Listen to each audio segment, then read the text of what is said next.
Bonjour mes chers Capricornes, je vous remercie de me retrouver pour ce taroscope du mois d'août 2020.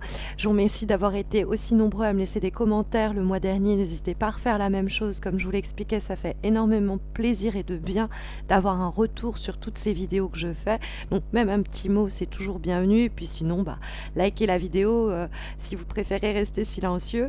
Et n'hésitez pas à vous abonner à ma chaîne YouTube si vous ne l'aviez pas encore fait. Ça vous permettra de ne pas rater les prochains taroscopes, mais également les concours que j'organise exclusivement sur ma chaîne YouTube parce que j'en organise d'autres sur mes pages Instagram et Facebook, et ça c'est de façon mensuelle. C'est pour vous permettre de remporter une voyance gratuite, donc n'hésitez d'ailleurs pas à m'y retrouver sur ces pages Instagram et Facebook. Je prends je fais une petite parenthèse pour vous signaler que je serai en congé du 10 au 20 août et je serai donc pas disponible à ces périodes-là, mais d'ici le 10 août, je suis là, pas de problème, à votre écoute, et puis je serai de retour dès le 21. Et avant de partir en vacances, j'ai le plaisir de vous annoncer, je vous avais présenté il y a quelques mois déjà le volet d'initiation à la formation que je propose pour apprendre à tirer les cartes et donc connaître le tarot de Marseille. Et aujourd'hui, je suis contente de vous dire que j'ai fini l'ensemble des volets qui composent cette formation. Le niveau perfectionnement et celui d'expertise sont également disponibles. Je pourrais partir en vacances l'esprit tranquille en me disant voilà un bon travail de fait. Je suis très contente de vous proposer cette formation. Donc revenons aux énergies de ce mois d'août avec pour démarrer dans les éléments qui vont nous être positifs, la carte du pendu, l'âme majeure du tarot de Marseille, qui là où elle est localisée va nous permettre d'identifier les actions, les attitudes et les comportements à favoriser qui peuvent nous aider au cours des prochaines semaines. Or la carte du pendu, c'est l'acceptation des périodes où les choses sont un peu bloquées ou en tout cas au point mort. C'est se contenter, sinon se satisfaire de la situation qui est la nôtre aujourd'hui et ne pas se presser de passer à l'action. Car le pendu, quand il est dans les aspects positifs, c'est peut-être même le besoin de se mettre soi-même à l'arrêt. À l'arrêt sur le plan des actions, c'est-à-dire sur le plan physique. Le pendu est toujours pour autant en train de réfléchir. C'est-à-dire qu'il y a un repos du corps qui accompagne une activité mentale qui doit aider à comprendre un peu notre situation en vue de la dépasser en trouvant de nouvelles solutions pour se défaire de certains liens qui nous retiennent. Parce que le pendu, effectivement, va nous parler de formes de liens, d'attachement, de quelque chose qui nous lie à certaines responsabilités et qu'on doit encore peut-être pendant un temps endurer. Elle peut énoncer quelquefois des blocages, mais si la carte est dans les aspects positifs, ces blocages s'avèrent être salutaires. Ça va déboucher sur des changements bienvenus. C'est le temps d'accalmie avant des transformations profondes, parce que ce qui fait place au pendu, c'est l'arcane sans nom qui apporte des transformations. Alors l'arcane sans nom n'est pas dans votre tirage, ce n'est pas prévu pour le mois d'août, mais le temps du pendu, c'est un délai qui permet de faire le bilan en général et de prendre du coup les bonnes décisions. S'empresser ou agir ne semble pas être pour le moment recommandé. C'est pas en août qu'il faut quitter son poste, il faut attendre peut-être juste début septembre, mais il y a cette idée de pour le moment privilégier un temps d'arrêt, un temps de répit, un temps de repos, reporter peut-être certains projets, c'est une attente nécessaire, ou alors des délais que l'on doit peut-être soi-même s'imposer si on ne les subit pas, parce que le pendu, il doit faire des sacrifices. Et quand la carte est bien aspectée, ça va être récompensé, ce qui est ici le cas. Ce pendu, c'est un lien, un attachement que l'on doit encore conserver, ou quelque chose qui est encore en stand-by. Mais c'est vrai que quand on trouve dans, les obstacles pour ce mois de août, la carte du 5 de bâton, on comprend dans le dialogue qui s'effectue entre ce 5 de bâton, les bâtons sont synonymes d'action, de volonté, de désir, ce sont des cartes de feu. Eh bien, dans le rapport et la discussion que cette carte du 5 de bâton entretient avec le pendu, on comprend que l'inaction est vraiment à privilégier parce que le 5 de bâton, lui, il se trouve pour nous dire, bon, bah voilà ce qu'il vaut mieux pas faire, voilà ce qui peut poser problème. Et le 5 de bâton, c'est normalement essayer de se battre pour ce que l'on croit juste. Bon, ça peut être une façon, le 5 de bâton et le pendu qui dialoguent comme ça. Au final, on fait un peu comme un siège, c'est-à-dire comme à l'époque médiévale, on assiège quelque chose, on assiège quelqu'un. C'est-à-dire que notre manière de résister, notre manière de nous battre, c'est de ne pas agir, de ne pas réagir. C'est de conserver la situation telle qu'elle est, alors que peut-être on a en face quelqu'un qui est là en train de nous harceler pour qu'on réagisse ou qu'on agisse. Et nous, on reste dans un temps où non, je prends le temps de cogiter à tout ça. Je ne vais pas me laisser influencer par cette énergie autour de moi qui cherche à me bousculer. Je vais garder mes pensées au clair, mon esprit tranquille et serein, et je ne vais pas me laisser embarquer dans la tension dans laquelle on essaye de m'attraper, de me piéger. Hein, parce que le 5 de bâton, ça peut être des tensions éventuelles auxquelles on fait face, que l'on rencontre, et le pendu, face à ça, il décide de se retirer. Il ne cherche pas à nourrir d'une façon ou d'une autre des tensions éventuelles que le 5 de bâton dans les obstacles peut nous signaler. On ne gaspille pas notre énergie, si vous voulez, à essayer de combattre ou de se battre.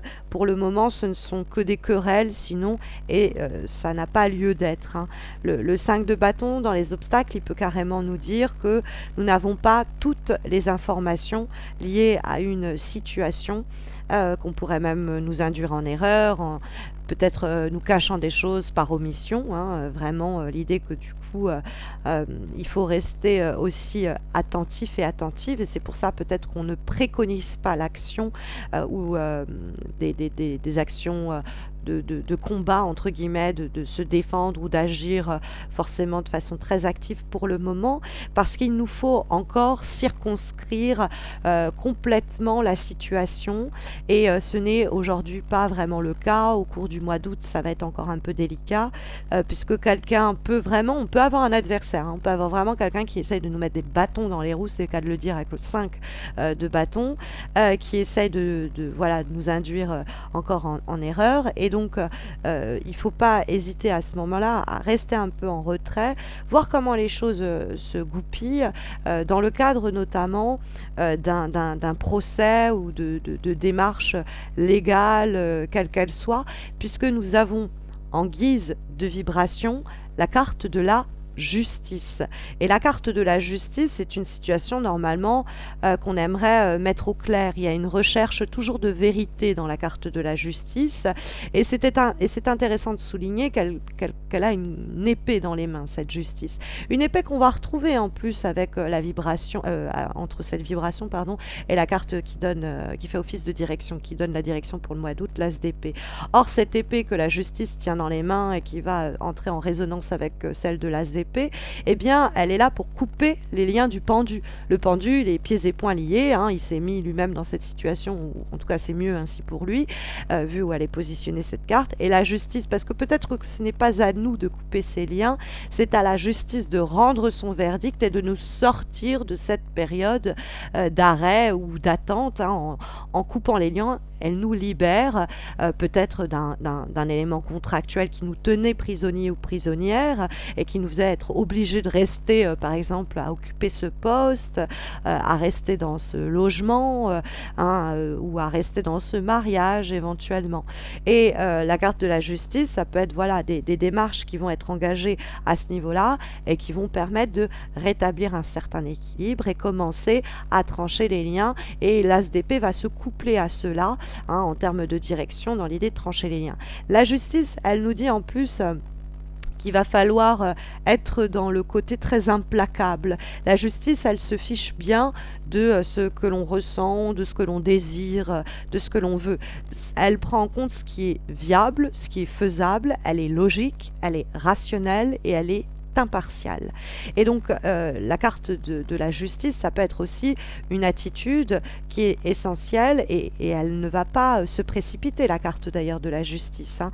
Elle va bien tout juger, tout jauger en vue de comprendre quelle est dans cette situation, de façon pratico-pratique, la meilleure décision à prendre, ou en attendant qu'une décision peut-être juridique, plus simplement, soit rendue et qu'on puisse délivrer, se libérer de la période d'attente que l'on subit. Cette carte de la justice, elle peut nous parler de démarches que l'on a engagées administratives auprès de la banque, auprès du gouvernement.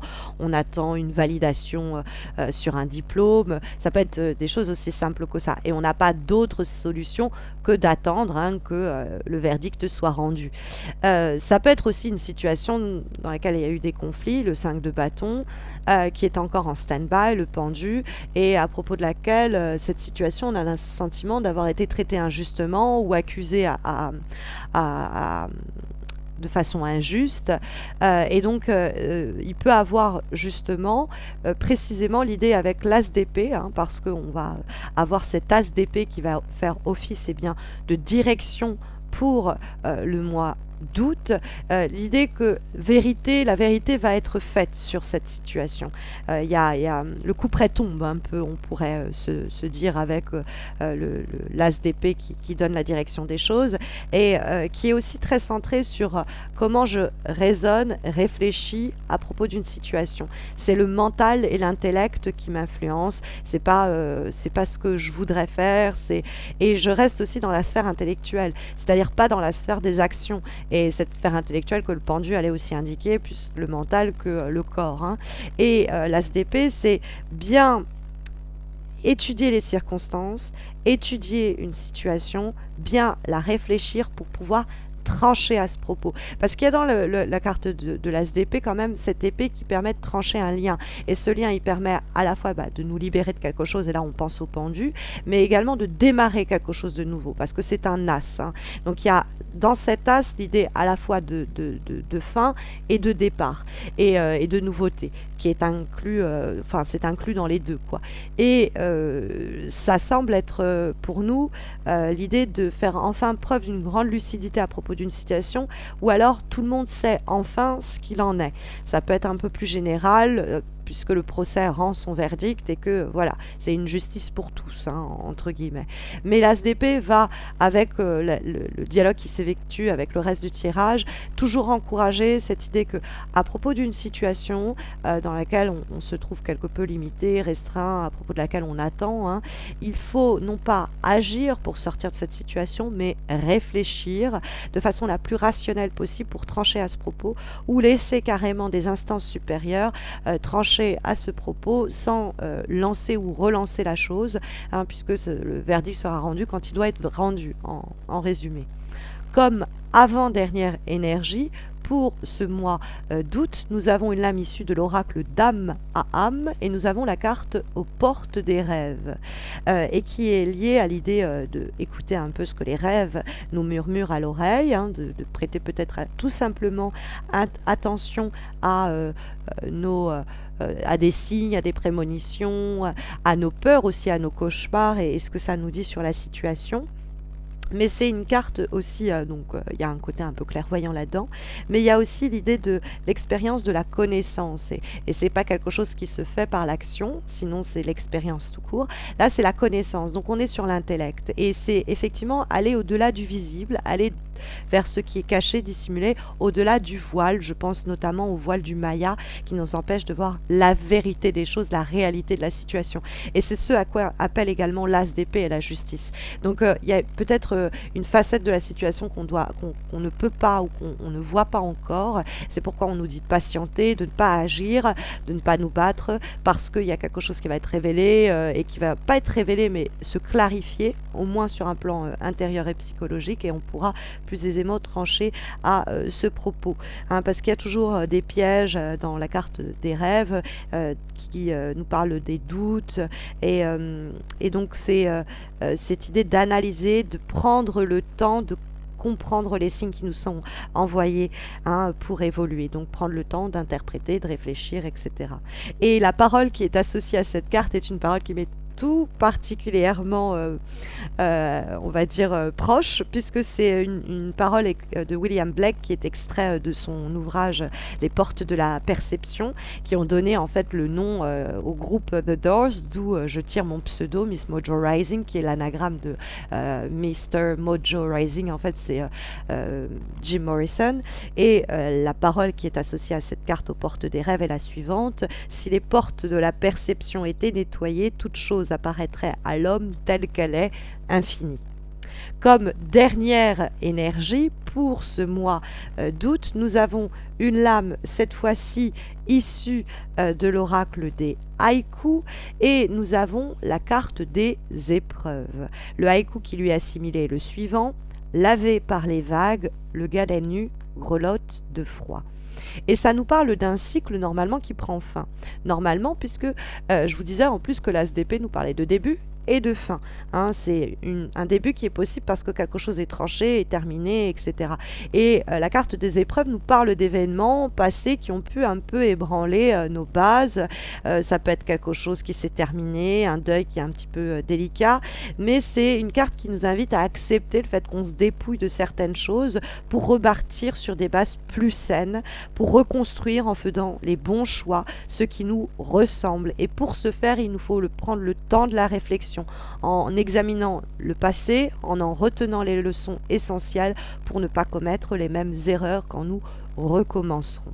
Voici en tout cas les énergies sondées par les lames pour ce mois d'août, mes chers Capricornes, en espérant que ça saura vous aiguiller, vous accompagner. Mais vous le savez, si vous avez besoin d'une guidance plus spécifique, plus personnalisée, vous avez les concours que j'organise mensuellement sur mes pages Instagram et Facebook et qui vous permettent de remporter un tirage réalisé par mes soins. N'hésitez pas à laisser un petit commentaire maintenant ou dans quelques semaines quand vous reviendrez à cette guidance pour me faire un retour. Ça fait encore une fois toujours chaud au cœur. N'hésitez pas sinon à liker la vidéo ou plus simplement à vous abonner à ma chaîne pour ne pas rater donc les taroscopes du mois d'août qui eh bien, arriveront les taroscopes de septembre pardon, qui arriveront fin août. Voilà, je vous souhaite à tous et à toutes de très belles semaines. Prenez bien soin de vous mes chers Capricornes et à très vite j'espère.